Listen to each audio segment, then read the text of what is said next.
We turn next year to a year-long ABC News investigation. Tonight we go undercover.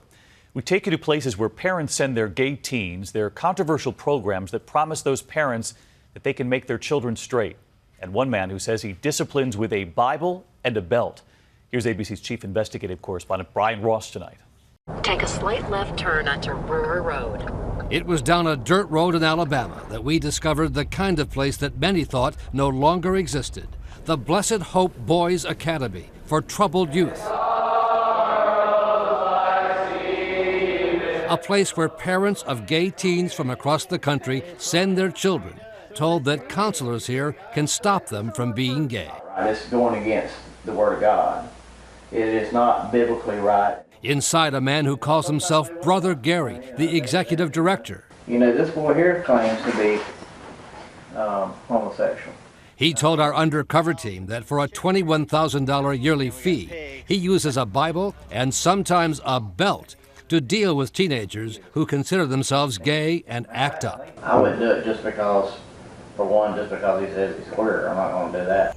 This is just one of a number of such places discovered by ABC News in a year-long investigation, including the facility behind this barbed wire, run by a so-called Christian pastor, William Knott, with a track record of cruelty, who did not want to talk with ABC News. I don't want to talk to you. Why not? I'll tell you that because I don't like you. Get away from me. Is this how you treat the young boys? This is how I treat you. Get away from me. Testimonials for Knott's Academy describe teens, gay and straight, as getting help. Since I've been here at this program, I've come closer to God and my family.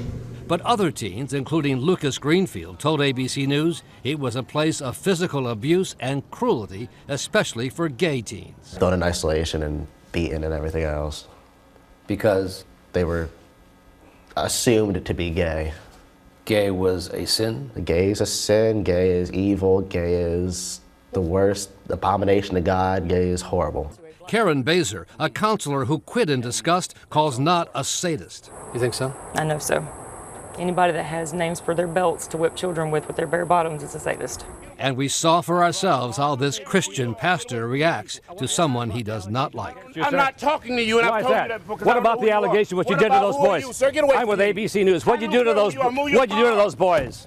And Brian Ross with us here tonight. Brian, what happened to that pastor? Well, in the wake of our investigation, David, 6 of the teens from the camp, including Lucas, had the courage to testify against him in court. And 2 weeks ago, after being convicted of child abuse, the pastor was sentenced to 20 years in prison, a sentence the judge hopes sends a message across the country, David. And Brian, all of this unfolds tonight on 2020, including the story of a teenager sent away by her parents, and you say a famous relative who came to her aid.